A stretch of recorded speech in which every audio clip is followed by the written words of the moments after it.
Ayan, good morning sa ating mga halaman. Start na naman tayo magdilig. Siyempre, kailangan every morning. Ayan. Dami yung kangkong natin, no? O, diba? Improving. Yung kalabasa, Diyos mio, Marimar Porgoso. Nagkadahon na siya. Yung kangkong natin, no? Kalabasa. Medyo konti-konti dahil medyo basa-basa pa yung tubig niyan. Ay, lupa niyan. Ayan, diba? Medyo basa-basain natin ang lupa. Ayan. Siyempre, nilababayaan ang ating pandan.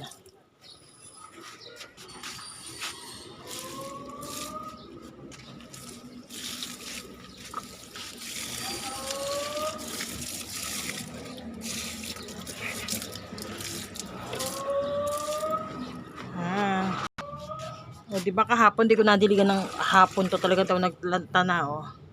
Pero buhay mamaya-maya. Ganyan ang sambong. Pag hindi nababasa, ay nako. Dapat ito dadaihan ko ng tubig yan, eh. Daihan ko ng lupa yan para medyo maraming ano siya. Itsura, oh. Diba? Sa isa. Kasi sobrang tindi ng init kahapon, di na ako nakaakyat dito para magdilig ng hapon. Grabe. Tindi ng init ng hapon. Eh, kailangan umaga hapon kasi nadidiligan yan eh, ang sambong na yan.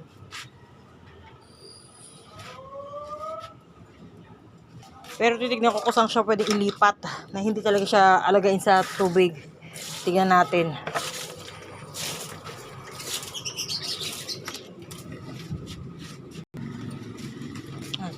Natin kasi ako siya pwede ilipat para hindi na ako maakyat dito. Yung lemon natin, oh. Lemon. Natin yung lemon.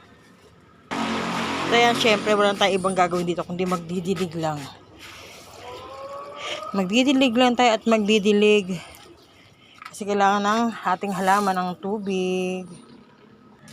So yan, syempre ating mga spider plant. Yan.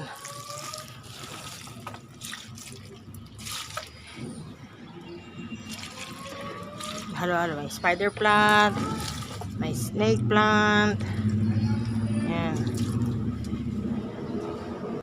Siyempre sa mga spider plant natin, ay naku, mga nagtampo na sila.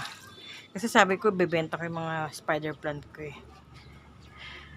Nagtampo sila, o, diba? Pero syempre, diba? Kailangan natin mag-ano ng ibang halaman. Pwede rin magbenta tayo ng halaman. O, diba?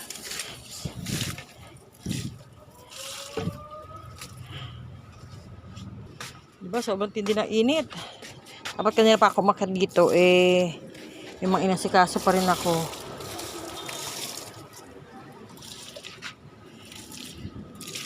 Yan, ang ating halaman.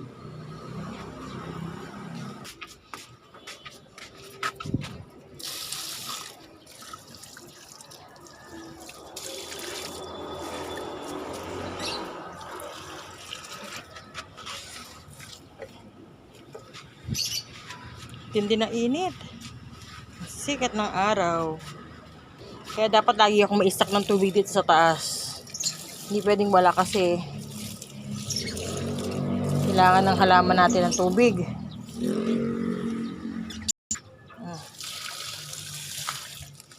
Dagdag natin ng tubig nila para kahit tumindi ang init, maraming tubig. Kailangan mabasa silang lahat. Hindi pwedeng hindi.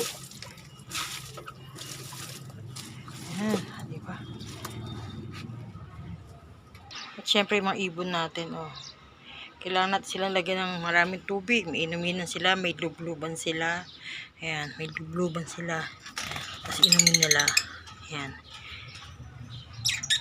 Yan ang ating mga ibon. Hello! Hi!